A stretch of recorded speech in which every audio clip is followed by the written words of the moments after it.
안녕하세요. 12월 24일 수요일입니다. 오늘이 크리스마스 이브 날입니다. 내일이 성탄절이고요. 이제 이렇게 2025년도도 뉘엿뉘엿 저물어가고 있습니다. 남은 며칠 동안이라도 마무리 잘 하시고 2025년도 매듭을 잘 지으셔야 또 2026년도를 또 새롭게 시작하실 수 있을 것입니다. 남은 시간 마무리 잘 하시기를 바랍니다. 오늘은 사도행전 13장 26절입니다.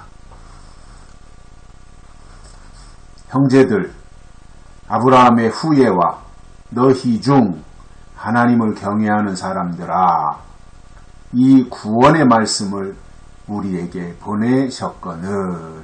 아멘. 어저께 요한이 내 뒤에 오시는 분이 누구시냐? 나는 그의 신들매를 신발끈 풀기도 감당할 수 없다. 즉 나는 그리스도가 아니다. 그 당시에 사람들은 요한이 그리스도가 아니냐 이런 생각을 가지고 있었던 거죠. 그래서 분명히 나는 그리스도가 아니다 이렇게 밝힌 거고요. 나는 그분의 신풀기도 감당치 못한다. 나는 그분과 비교할 대상이 아니다 라고 설명을 했고요. 그러면서 형제들 그리고 아브라함의 후손들, 그 가운데서 하나님을 경외하는 사람들, 이 사람들에게 지금 바울이 말하는 거예요. 형제들에게도 말하고 아브라함의 후손들에게도 말하는 거죠. 아브라함의 후손들이 결국은 히브리 민족이잖아요. 히브리라고 하는 게 강 건너온 자들이다라고 하는 건데, 아브라함은 강 건너온 자였고요. 아브라함을 통해서 태어난 후손들은 강을 건너온 사람들이었고, 그래서 히브리다, 히브리인이다, 이것은 강 건너온 사람이다, 이렇게 그 당시에 불려졌던 것이고, 그 히브리가 결국은 이스라엘이라고 하는 이름으로 대체되었고, 결국 이스라엘이었든 히브리였든 유다였든 다 아브라함의 후손이라고 하는 상징적 의미를 가지고 있고, 히브리 민족이든 이스라엘이든 유다 민족이든 결국 그들의 조상을 찾아 올라가면 맨 꼭대기에 아브라함이 있는 거지요. 아브라함의 후손인 거죠. 그래서 다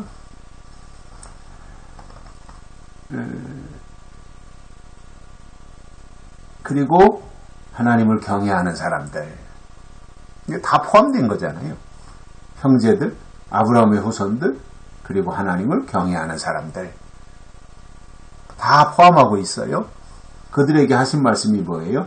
이 구원의 말씀을 하나님이 우리에게 보내셨다, 이 얘기를 해주고 있는 거예요. 결국 구원의 말씀을 하나님이 주셨는데, 그리고 그 구원의 말씀을 전파하도록 예수님을 이 땅에 보내셨는데, 너희가 어떻게 했느냐, 그거죠. 너희가 그 말씀을 들었느냐, 이 설명을 해주고 있는 거지요.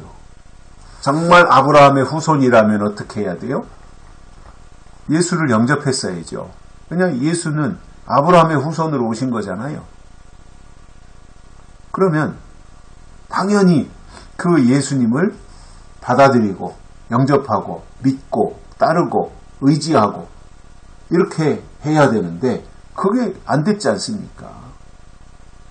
제가 며칠 전에도 설명을 드렸던 것처럼 유대인들이나 바리새인들이나 이러한 어떤 정통을 부르짖었던 사람들의 문제가 뭐였냐면, 자기들 나름대로 그들의 생각과 기준 속에 메시아는 이렇게 오신다라고 하는 고정관념이 있었던 거예요. 자기 틀이 있었던 거죠. 자기 틀. 그래서 그 자기들이 가지고 있는 틀에 안 맞으면 메시아가 아닌 거예요. 그러니 하나님이 주신 관점으로 하나님이 주신 기준으로 메시아를 기다려야 되는데 자기들의 고정관념, 자기들의 틀을 가지고 틀에 맞냐 안 맞냐 이걸 보고 메시아냐 아니냐를 결정했던 거예요. 그러니까 자기들의 틀에 맞지 않으니까 예수를 메시아가 아니라고 생각하고 참남되다고 감히 건방지게 하나님의 아들이라고 한다고 십자가에 못 박아 죽게 했던 것이 유대인들이고 바리새인들이고 그 사람들이었잖아요. 중요한 것은 뭐예요? 하나님의 기준이잖아요. 하나님의 뜻, 하나님의 기준에 맞냐 안 맞냐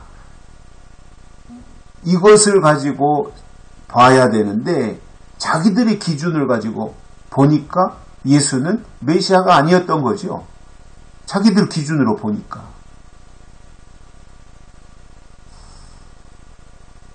그러니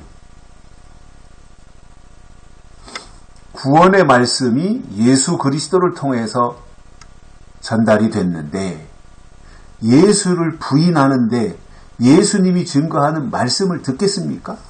예수님이 증거하는 구원의 말씀을 듣겠습니까? 아니, 전파하는, 전달하는 예수를 믿지 않는데 그 말을 믿겠어요? 바울이 지금 그 이야기를 하는 거예요. 하나님이 구원의 말씀을 우리에게 보내셨다. 그런데 너희가 어떻게 했느냐 그거잖아요. 그래서 지금도 저는 똑같다고 봐요. 하나님은 지금도 여전히 우리에게 구원의 말씀을 주시잖아요. 그러면 내 기준으로 볼 것이 아니라 하나님의 기준으로 봐야 되는 거예요. 그래서 우리가 신학을 공부한다. 신학교에 가서 신학을 공부한다고 할 때 신학을 공부하는 이유가 뭐예요?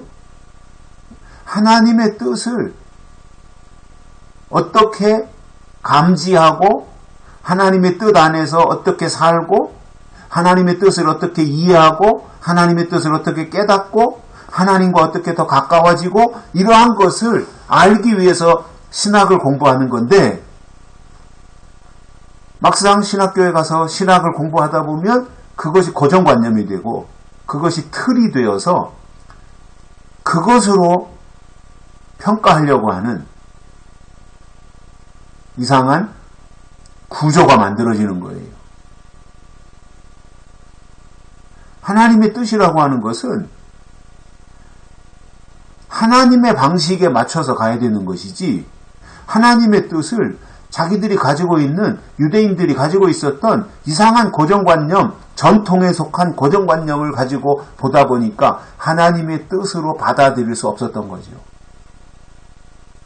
저는 지금 이 시대도 이러한 과거의 유대인들이 바리새인들이 범했던 그 과오를 똑같이 범할 수 있다고 봅니다. 전통은 좋은 거지만 그 전통이 하나님의 약속이 빠져버리면 그 전통은 의미가 없어요. 전통 속에 하나님의 약속, 하나님의 예언이 있을 때 그 전통이 의미가 있는 것이지 전통만 있고 예언이 없다? 전통만 있고 약속이 없다? 그것은 아무런 의미가 없는 거거든요. 바울이 지금 그것을 지적하면서 구원의 말씀을 우리에게 보내셨지 않느냐. 그런데 어떻게 했느냐 이거죠. 우리에게 꼭 필요한 것은 구원의 말씀이고 그것은 하나님의 기준을 가지고 하나님의 뜻이라고 하는 관점으로 볼 때 그게 구원의 말씀이지 유대인들의 관점에서 본다든가 바리새인들의 관점에서 보면 그것은 구원의 복음으로 받아들이지 않게 된다는 말입니다. 여기까지 하겠습니다. 고맙습니다.